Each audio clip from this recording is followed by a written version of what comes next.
Good morning, student. How are you? Today we are starting our new content, that is subject history, and our topic is the last of this book, that is the Kings and the Chronicles. So as per our syllabus, so we have removed chapter number 8 from the syllabus. So today we are starting chapter number 9, theme 9, that is related to the Kings and the Chronicles. And our today's topic is the Kings and Chronicles.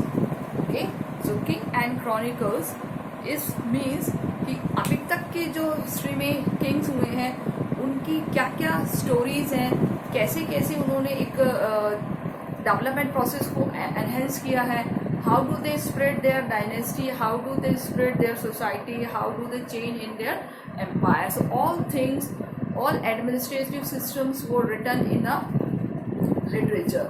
So some historians have tried to written all these things for the future generation, for the future successor and the descendant. So these word related to the chronicles refer to the a word which prepare a information and prepare a lot of informations or prepare that is a flow according to the generation to generation. So this is related to the chronicle. In this content we will see about the story of Mughals. Mughals in the sense that is the Mughal Empire. कि Mughal empire कैसा था और किस तरीके से उन्होंने अपनी dynasties को स्प्रेड किया, किस तरीके से उन्होंने एक लंबे टाइम तक इंडिया पर रूल किया. सो बेसिकली अगर हम देखें तो that is related to the 16th and 17th century. So Mughal Empire is basically related to the 16th century and the 17th century. The first Mughal emperor, that was the Babur, Zahiruddin Babur, who was founded as the Mughal dynasty in India in 1526, and the last Bahadur Shah Jafar in 1857. But I have write on the 17th century because in this century कि ये जो time था Mughal emperor का बहुत ज़्यादा advance developed वाला time था. So in this century we will clear one by one all the emperors of related to the Mughal dynasty. So सबसे पहले हम बात करें कि मुगल जो रूलर्स थे अपने आप को डिवाइन विल्स शो करते थे. दे शो यानी कि Mughal emperors, Mughal empire show their self as a divine. Divine in the sense किसी को अपने आप को बहुत ज़्यादा सुपीरियरिटी में शो करना, अपने आप को बहुत ज़्यादा एक अप्रोचेबल ओवर में रखना. will rule over a large, it is the heterogeneous populaces जिन्होंने बहुत ज़्यादा एरियाज को जीता था. हेरिटेज प्लेसेस यानी कि बहुत सारे एरियाज के ऊपर जीत हासिल करना, that is known as the heterogeneous पॉपुलेसेस.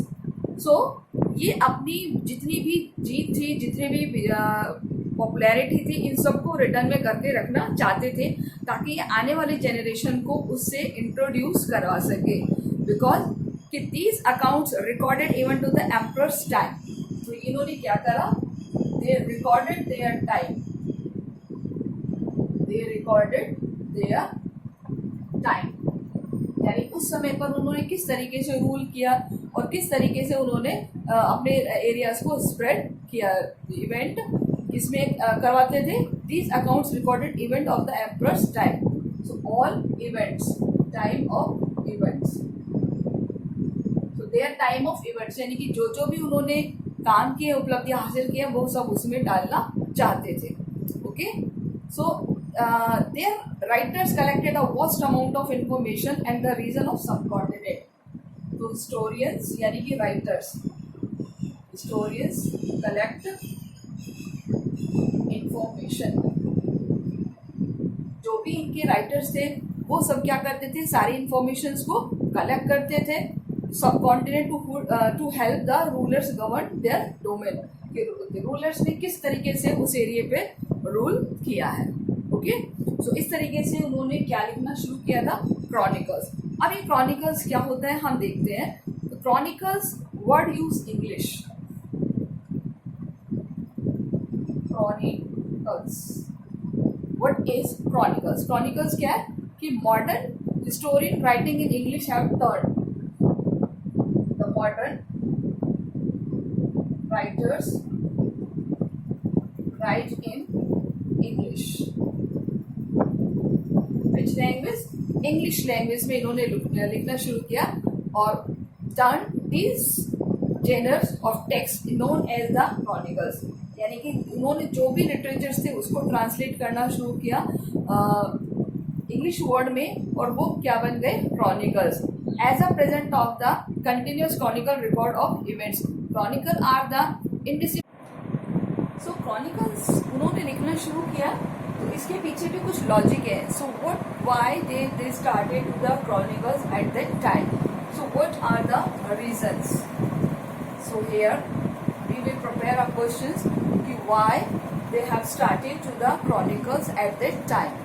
Okay, यानी उन्होंने उस इतिहास को, उस हिस्ट्री को लिखना क्यों शुरू किया।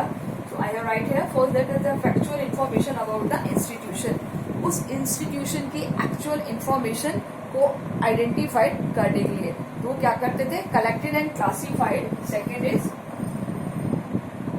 कलेक्टेड एंड क्लासिफाइड, यानी कि जो भी इंफॉर्मेशन होती थी उसको कलेक्ट करते थे, क्लासिफाइड करते थे बाय इंडिविजुअल,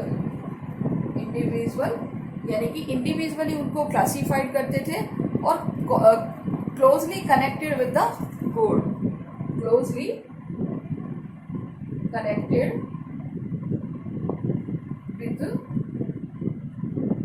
द कोड, यानी कि जो उस टाइम के राजा थे उनकी जो भी पॉपुलैरिटी थी, they connected to this system, उसको कनेक्ट करने की कोशिश करते थे। Conveyors of the meaning that the Mughal rulers sought to impose their domains, यानी कि जो कन्वेयर्स थे, कन्वेयर्स यानी किसी को कन्वे करना, conveyors of the meaning that, of meaning that conveys of the meaning that the Mughal rulers sought to impose, Mughal rulers sought to impose, किस तरीके से उन्होंने किसी और को भी इम्पोज किया था, और कुछ ऐसा वो क्या देना चाहते थे, they want to give clips यानी कि कुछ important information, clips into how imperial ideologies were created and the disseminated, कि किस तरीके से उस टाइम की जो मुगल स्टोरीज थी वो उसको किस तरीके से लाया गया था सामने, एंड उस स्टोरीज के थ्रू अपने एरियाज को कैसे उन्होंने स्प्रेड किया था। तो ये रीज़न थे क्रॉनिकल्स को लिखने के पीछे। अब हम बात करेंगे मुगल एम्पायर कैसे डेवलप हुआ, क्लियर? तो this is just information about the chronicles, यानी किंग्स। अब हम किंग्स के बारे में बात करेंगे। तो first of all Mughal empire, so here are बहुत इंपॉर्टेंट क्वेश्चन है इसमें हमारे related to the Mughal dynasty. So Mughal and their empire, so Mughal और उनके एम्पायर। तो first of all we will discuss about the Babur. Babur के बारे में हमें इंफॉर्मेशन लेनी है। तो सबसे पहले बाबर क्या था, कैसे ये आया, उसकी एक छोटी सी इंट्रोडक्शन हम देते हैं कि जो मुगल वर्ड है वो किससे आया है, मंगोल से, और रिलेटेड मुगल्स। ओके, सो मुगल वर्ड जो है वो डराइव फ्रॉम द मंगोल। तो नो डाउट मंगोल से कहीं ना कहीं इनका कोई कनेक्शन है, और ये मंगोल वही है जो चंगेज खां से रिलेटेड है, जिसको हम घेंगीज खां भी बोलते थे, याद है 11th क्लास में घेंगीज खां। वो घेंगीज खां नहीं, ही वॉज अ चंगेज खां, जिसके डिसेंटेड रहे हैं बाबर। ओके, तो बाबर के बारे में हम बात करें, बाबर अपने आप को तिमूर वंश से कहता था, तिमूरियन कहता था बाबर। यानी अगर हम इसकी बात करें तो इसकी पैटर्नल साइड क्या थी, पैटर्नल यानी पितृपक्ष, पिता की साइड, और पैटर्नल यानी मातृ पक्ष की, यानी कि ये मातृ पक्ष से कौन सी वंश से था और पितृपक्ष से कौन से वंश से शामिल, ये याद रखना। ये क्वेश्चन एग्जाम में पुटअप किया जा सकता है। तो बाबर जो था वो on the paternal side the कौन सी से था, टर्किश रूलर था, टर्किश रूलर था। और मातृपक्ष से किसका डिसेंट था, चंगेज का, दैट इज द चंगेज का।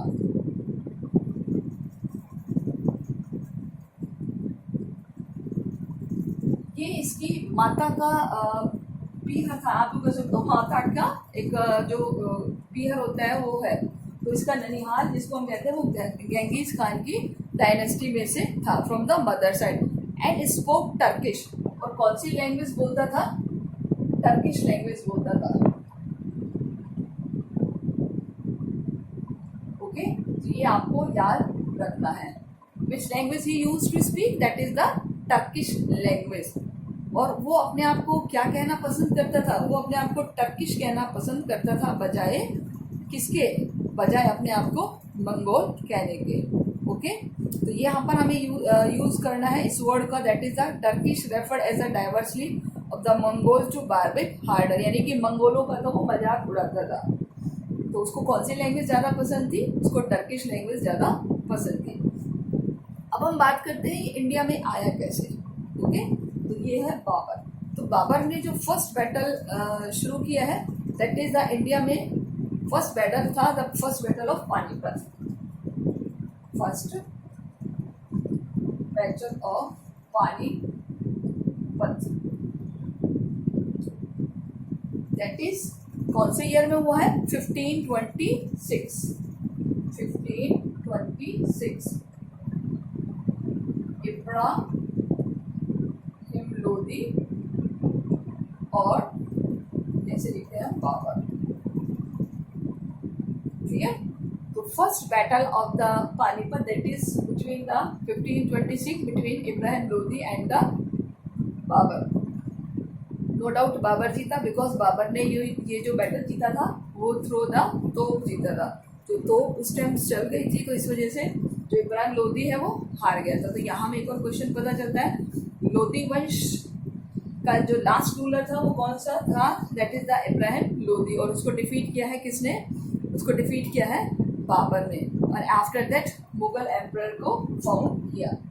यहाँ से क्या होगा, फाउंडर ऑफ मुगल्स। ठीक है, कौन बना है फाउंडर ऑफ मुगल, बाबर। कौन से बैटल से, the first battle of Panipat.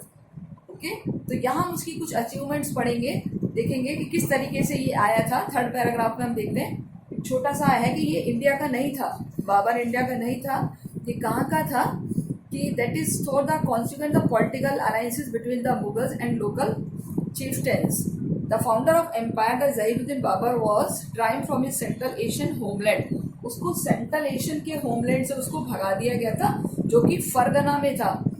और वहाँ के कुछ उज्बेक से उन्होंने उसको वहाँ से भगा दिया। उज्बेकों ने उसको फरगना से भगा दिया, जो कि सेंट्रल एशिया का पार्ट था। And he first establish himself as a Kabul, then 1526 pushed further into the Indian subcontinent and searched for the territories for the resource of satisfied need and the member of his clan. तो ये है, यानी फरगना से इसको भगा दिया था। उसके बाद इसने क्या करा, कुछ टाइम काबुल पर रूल किया, और काबुल से इसको वहाँ से भी कहाँ लौटना पड़ा, कहाँ आना पड़ा, इंडिया। और आते ही इसने किससे युद्ध किया, इब्राहिम लोदी से, जिसको हम फर्स्ट बैटल ऑफ पानीपत कहते हैं। और इस तरीके से मुगल एम्पायर स्थापित हो गया। क्लियर? अब इसने और कौन कौन से बैटल्स किए हैं, आपसे एग्जाम में पूछे जा सकते हैं। सेकंड है खानवा, सेकंड खानवा।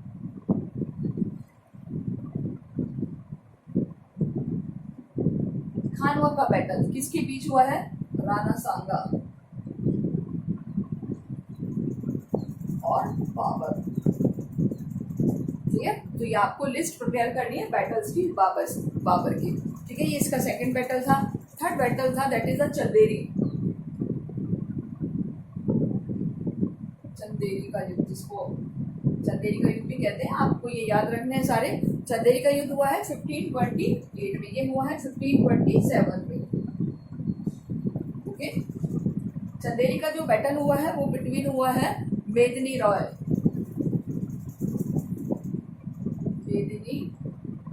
और बाबर 1528।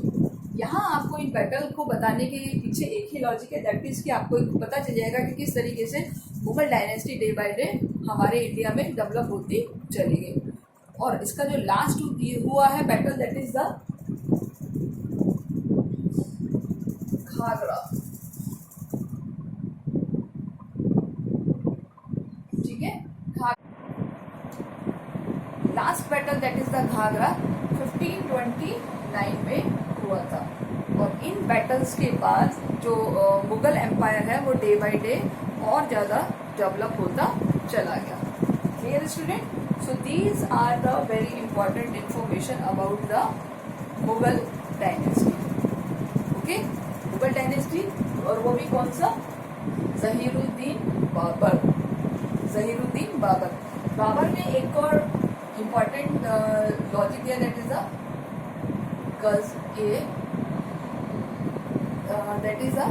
गज़े बाबरी।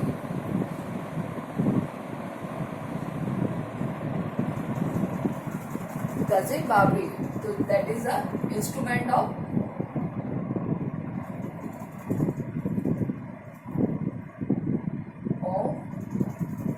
रोड मैपिंग या मेजरमेंट। रोड को मेजरमेंट करने का, मापने का एक सबसे बढ़िया जो गज दिया था that is the Gaz-e Babari. किसने दिया है? ये बाबर ने दिया है। That is the Gaz-e Babari. ये इसका एक बहुत बढ़िया अचीवमेंट है।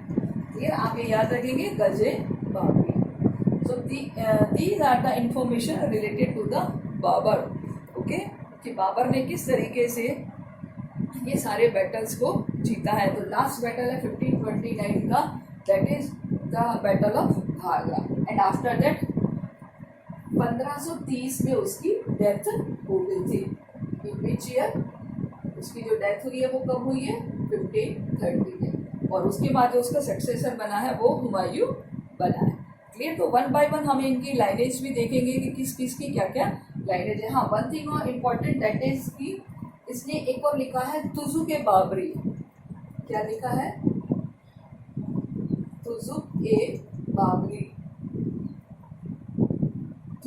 बाबरी, जिसको क्या कहते हैं? बाबरनामा। एक खुद किसने लिखा है? बाबर ने। ठीक है, यानी अपने जीवन पर इसने एक लिटरेचर लिखा है, अपने जीवन पर इसने एक साहित्य लिखा है जिसका नाम है तुजुक बाबरी। ये भी एक बहुत इम्पॉर्टेंट क्वेश्चन है, आपके पास पूछा जा सकता है। The writer of Tuzuk Babari या Baburnama, that is who was the writer? The writer is Babur. Okay, so all information related to the Babur. Okay, now after Babur इसका जो सक्सेसर बना है वो कौन बना है? आफ्टर बाबर इसका सक्सेसर कौन बना है? आपको सबको पता है, इनकी एक पूरी बेल्ट है और वो बेल्ट बाबर के बाद आती है हुमायूं की। ठीक है, नसीरुद्दीन हुमायूं।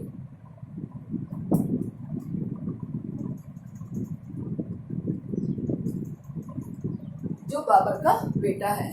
ठीक है, अब ये देखिए दो बार बना है 1530 to 1540।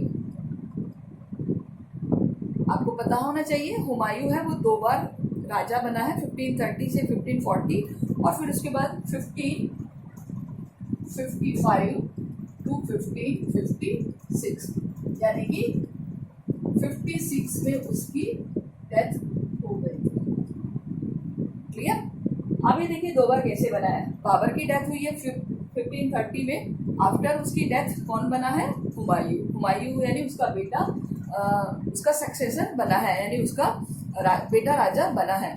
उसने क्या करा, अपने एरिया को एक्सपेंडेड करने के लिए अपने बाउंड्रीज को बहुत ज़्यादा एक्सपेंड कर लिया था। लेकिन एक अफगान लीडर था शेरशाह सूरी, अफगान लीडर शेरशाह सूर, इसको सूर भी बोलते हैं, सूरी भी बोलते हैं, शेरशाह सूर।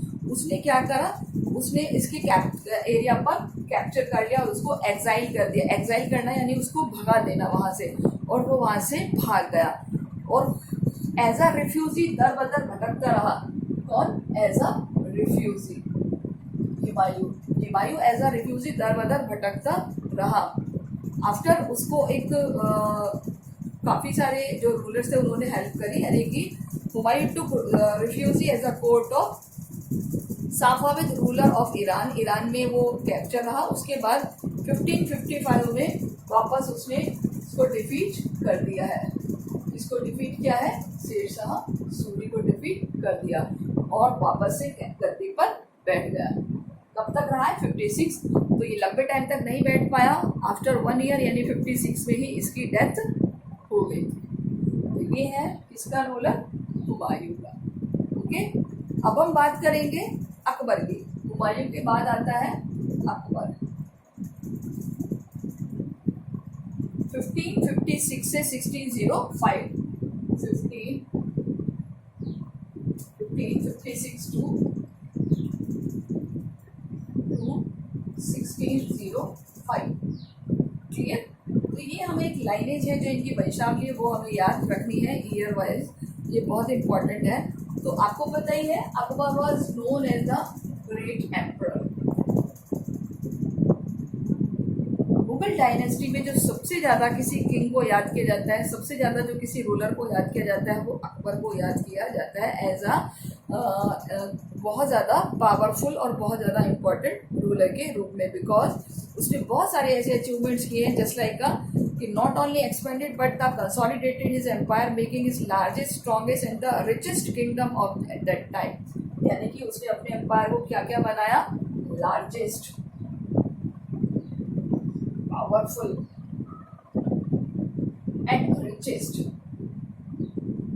यानी उसने ना केवल अपने राज्यों को बढ़ाया बल्कि अपनी पावर को भी बढ़ाया, अपने एरिया को भी लार्ज कर दिया और सबसे ज़्यादा रिचेस्ट किंगडम के रूप में जाना गया है। उसने अपनी जो बाउंड्रीज को कहाँ तक एम्पर कर दिया था? हिंदू कुश माउंटेन से लेकर and the expand of the design Uzbek of Turan यानी central Asia and the Safavid of Iran.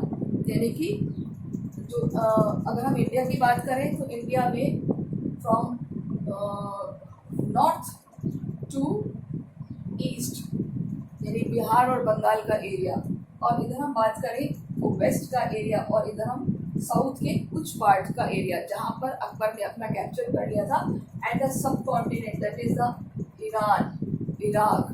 तो यहाँ तक उसका एरिया बढ़ गया था। ठीक है, तो तुरान्स यानी कि जो सेंट्रल एशिया का पार्ट है, and the Safavids of the Iran. So Akbar have 3 fairly able successor of the Jahangir. अब देखिए अकबर के बाद एक और सक्सेसर आया है इसका, दैट इज द जहांगीर, जिसको हम सलीम भी कहते हैं, जहांगीर। ठीक है, तो जहांगीर इसका बेटा था और जहांगीर ने जो रूल किया है दैट इज द 1605 टू 1627, 1627 तक। और उसके बाद हम बात करते हैं तो Shahjahan and Aurangzeb.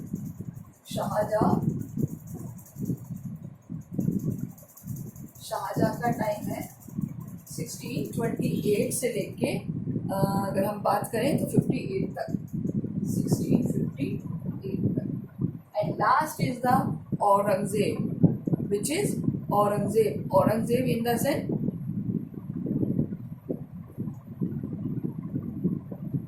Aurangzeb.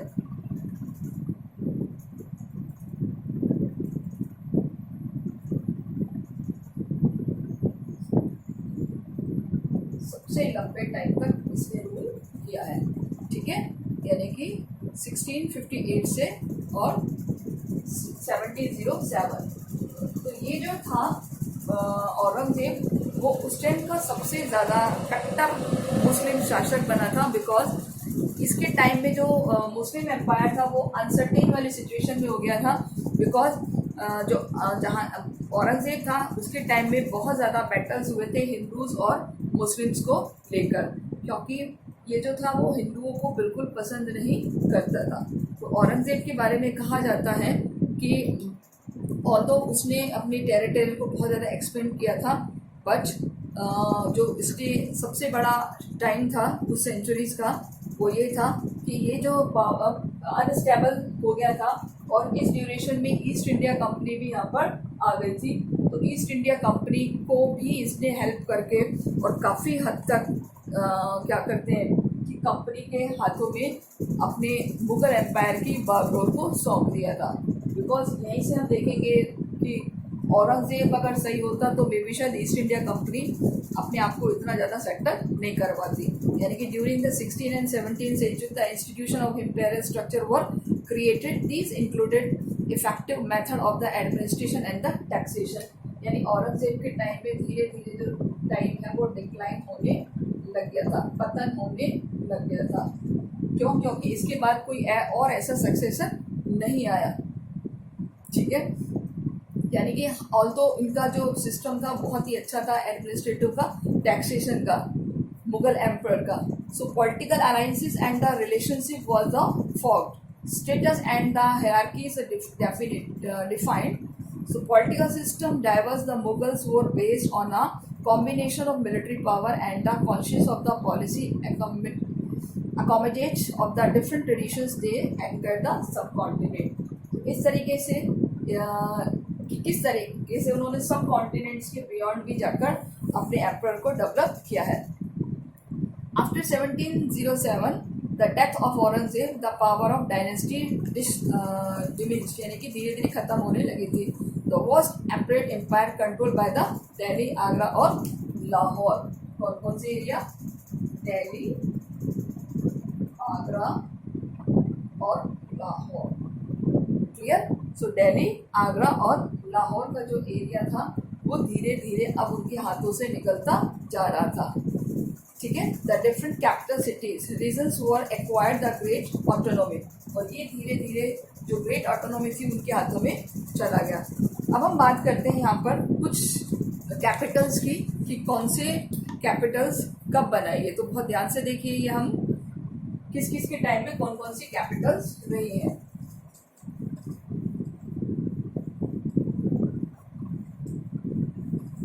The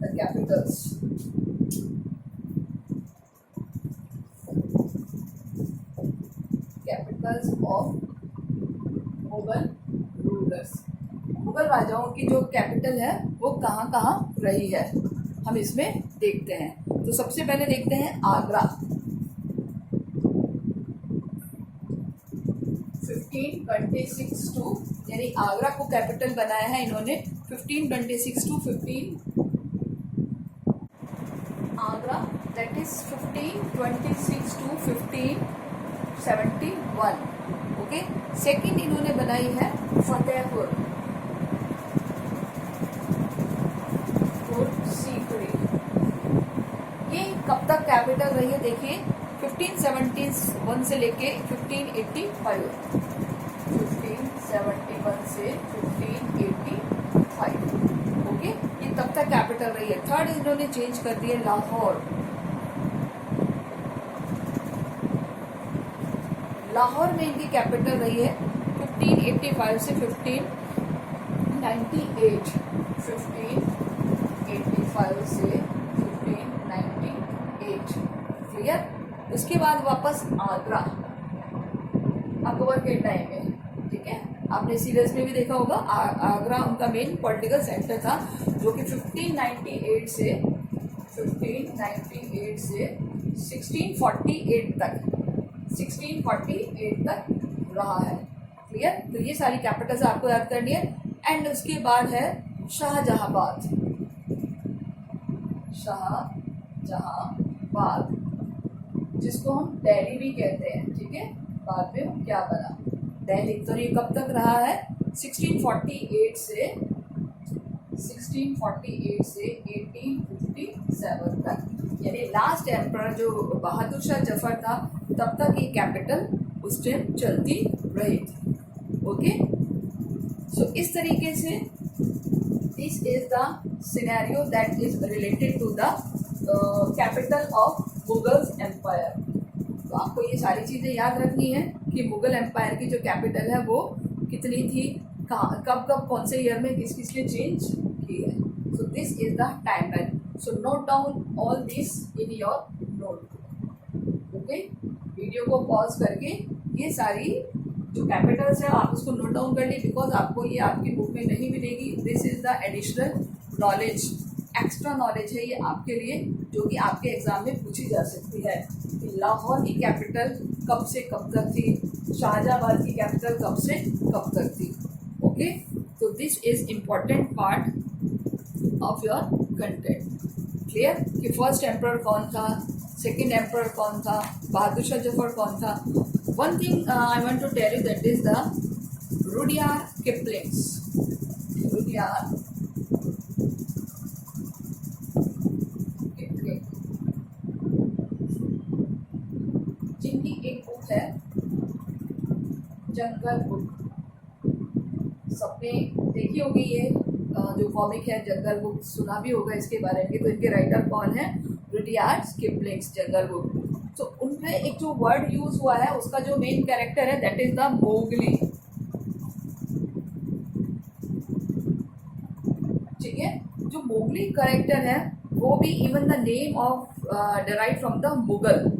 okay, this question can ask in exam, the writer of jungle book and the which word they used in the Mowgli. Clear? तो ये भी आपकी बुक में दिया हुआ है कि किस तरीके से उन्होंने इस वर्ड को यूज किया है.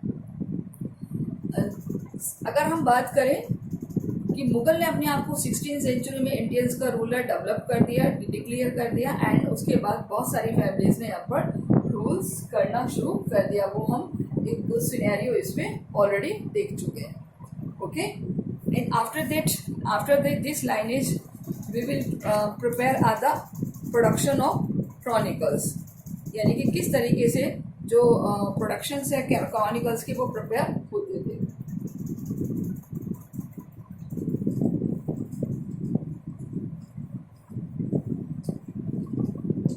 Production of chronicles.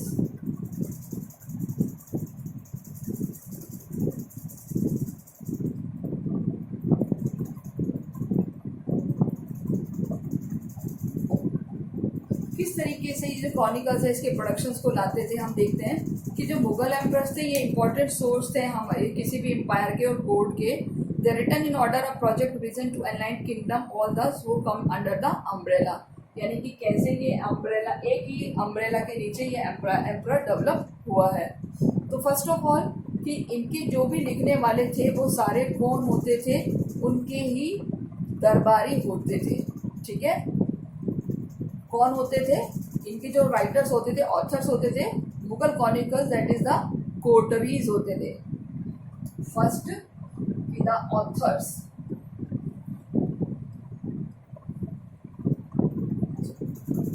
जो ऑथर्स थे वो कौन थे, इनके मुगल कौन थे, मुगल कोटरीज थे.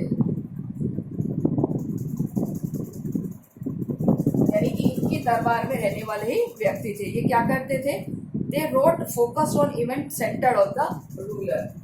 They wrote centre of the ruler. यानी कि जो भी घटना राजा के इर्द गिर्द घटती थी उसको ये सेंटर मान करके लिखते थे.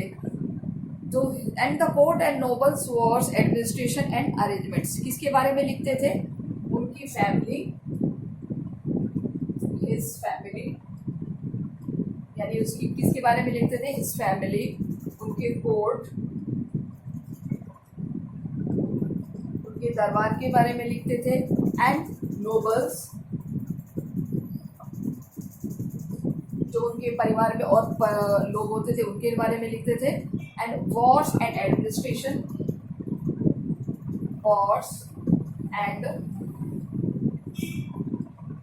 एडमिनिस्ट्रेशन, यानी उनके वॉर और एडमिनिस्ट्रेशन के बारे में लिखते थे, एंड अरेंजमेंट्स के बारे में लिखते थे, एंड अरेंजमेंट्स के बारे में लिखते थे। अब आप यहाँ पे देखिए कि जो भी स्टोरियंस क्रॉनिकल्स लिख रहा है, तो क्या वो ऐसी बात लिखेगा जिसमें राजा का कुछ नेगेटिव पॉइंट हो या कोई राजा की मजाक उड़ाई गई हो? नहीं ना, वो क्या लिखेगा? ऐसे वर्ड्स जो ज़्यादातर किंग की प्रेज में लिखे जाते हैं, राजा की प्रशंसा में, उसकी तारीफ में लिखे जाते हैं।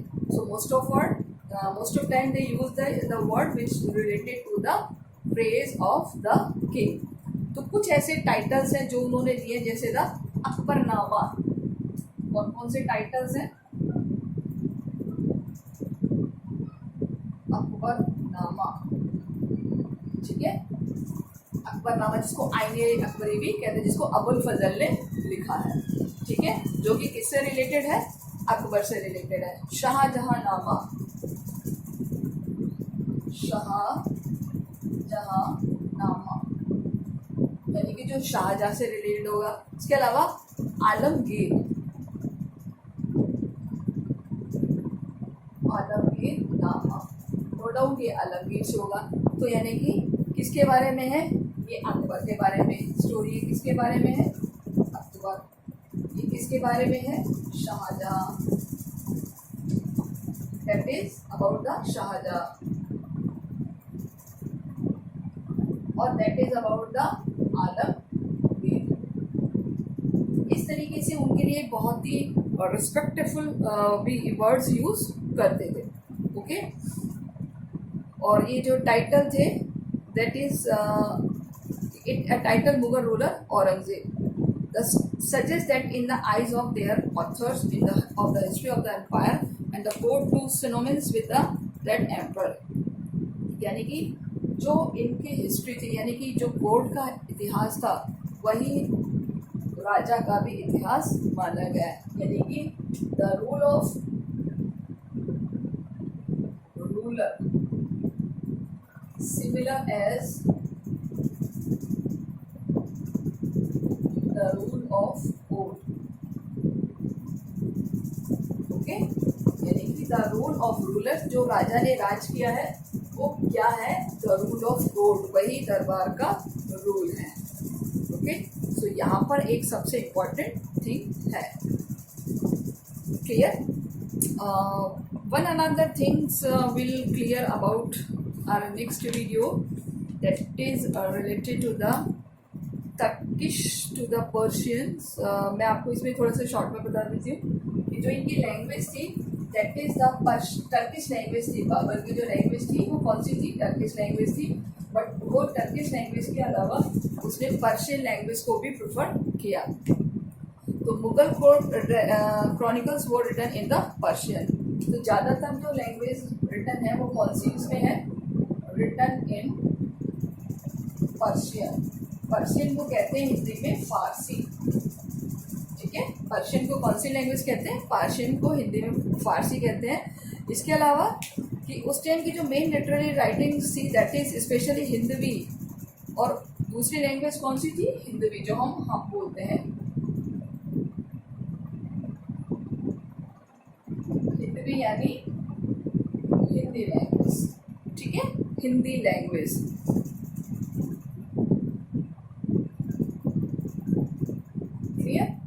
तो देखिए क्या हुआ, एक बहुत ही बड़ा वेरिएंट आया कि as the Mughals were Chagatai Turks origin, the Turkish was the mother language.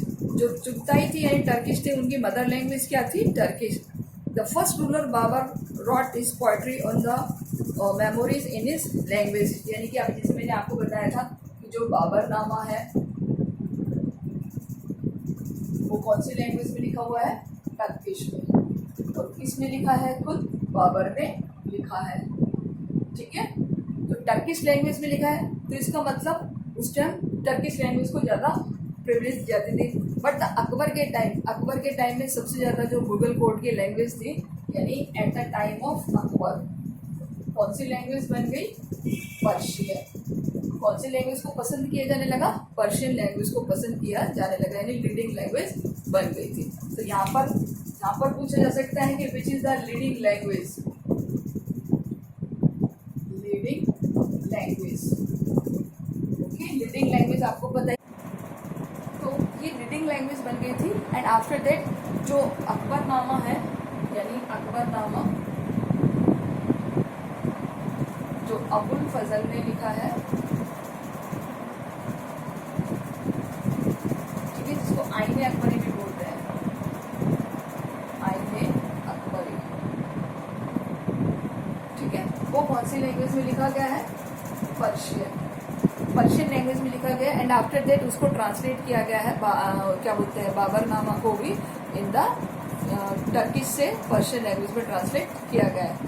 सो कि set cultural and the intellectual contact with the Iran as well as the migrants of the seeking position of the Mughal courts and language of Persian evaluated as the language of empire.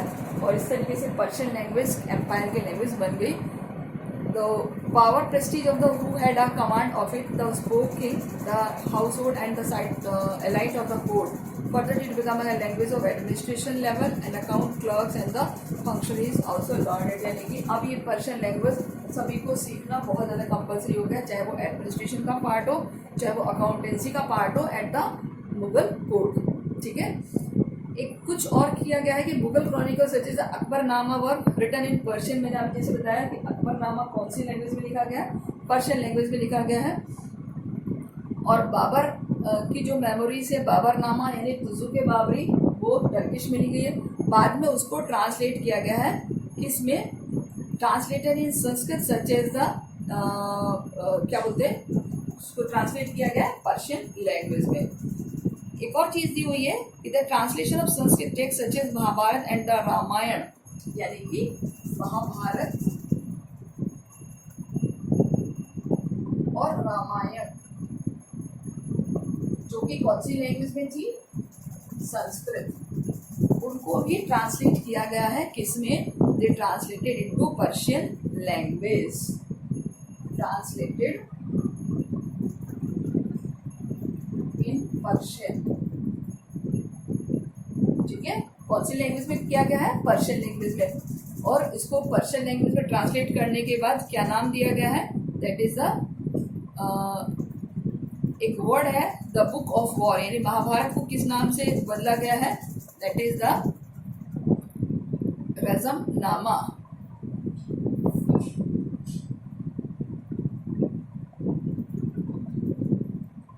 क्या नाम दिया है? रज़्मनामा। रज़्मनामा यानी कि book of war. Okay, इसको translate किया गया है। Clear? So this is the information regarding to the some about the Mughal empire. One thing that is related to the manuscripts. Manuscripts बहुत इंपॉर्टेंट है इसमें कि किस तरीके से जो मैन्यूस्क्रिप्ट्स होते थे वो हैंड रिटन स्क्रिप्ट्स होते थे। Manuscripts that is the hand written.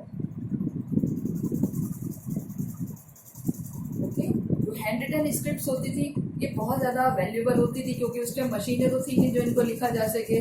तो इनके लिए एक पर्टिकुलर किताब, इम्पीरियल किताब खाना होता था। क्या होता था? इम्पीरियल किताब खाना, यानी जिसको हम कह सकते हैं लाइब्रेरी। ठीक है, जैसे लाइब्रेरी होती है जहाँ पर इन बुक्स को रखा जाता था। तो ये एक बहुत अच्छी सिचुएशन थी जहाँ बहुत सारी बुक्स को कलेक्ट करके रखा जाता था as a manuscript form. Clear? The creation of manuscript involves a number of people performing the variety of tasks. Paper makers, यानी आप देखिए इनको बनाने के लिए किन किन लोगों की जरूरत होती थी? सबसे पहला पेपर मेकर्स, यानी कि लॉट ऑफ लेबर की जरूरत होती थी।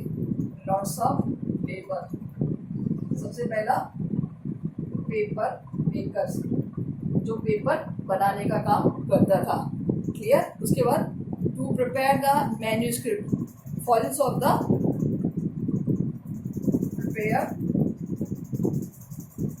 मैन्यूस्क्रिप्ट्स, जो फिर मैन्यूस्क्रिप्ट्स को प्रिपेयर करने वाला होता था।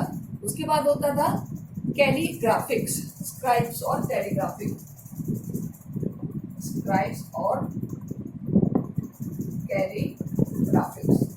कैलीग्राफिक्स यानी कि जो उसको लिखता था। उसके अलावा गिल्डर्स, एक होता था गिल्डर्स जो उसको पेज को एलिमिनेट करता था, सजा कर रखता था। इसके अलावा होता था एक पेंटर जो उस पर पेंटिंग का काम करता था, पेंटर। देखिए एक बुक को बनाने के लिए क्या कितने सारे लोगों की जरूरत पड़ती थी। और उसके अलावा बुक बाइंडर, बुक बाइंडर।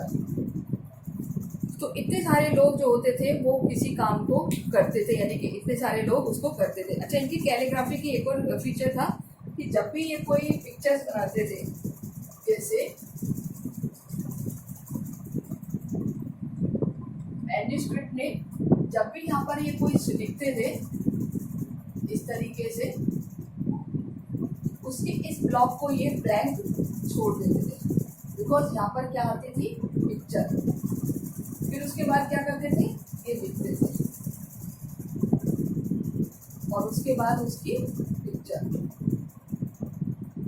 तो ये ऐसा क्यों करते होंगे, क्योंकि पिक्चर से आपको पता है कि किसी भी चीज़ की जो पढ़ने का है वो एक तरीका वो बहुत ज़्यादा एनहेंस हो जाता है, तरीका बढ़ जाता है, उसमें इंटरेस्ट आने लगता है। यानी कि कैलीग्राफी और आर्ट हैंड राइटिंग, कैलीग्राफी लिखने वाले और आर्ट यानी पिक्चर बनाने वाले was considered as a skill of great importance because it practiced using the different styles. Akbar's favorite, that is the Nastaliq art. Nastaliq art का बहुत ज़्यादा फेवरेबल था अकबर, जिसमें क्या था कि कलम और दवात से, यानी कि एक कलम होती है ना जैसे पॉइंटर वाली टिप इस तरीके से, और एक होती है इंक की बॉटल, उसमें इसको डिप करके लिखा जाता था। क्लियर? तो ये एक बहुत अच्छा तरीका था जिसको बोलते हैं नस्तिक। ये एक स्क्रिप्ट है जिसको अकबर ने यूज किया था। It is written using a place of trimmed reed to tip of 5 to 10 mm called as a kalam, यानी कि कलम जिसको बोलते थे। And tip into the carbon ink, carbon ink यानी स्याही। The nib of kalam is usually split to the middle to the facilitate to the absorb to ink. जब इसमें एब्जॉर्ब हो जाती थी इंक कलम में तो उससे लिखा जाता था। So these are the script which related to the Mughal empire. Okay, so for enough for today.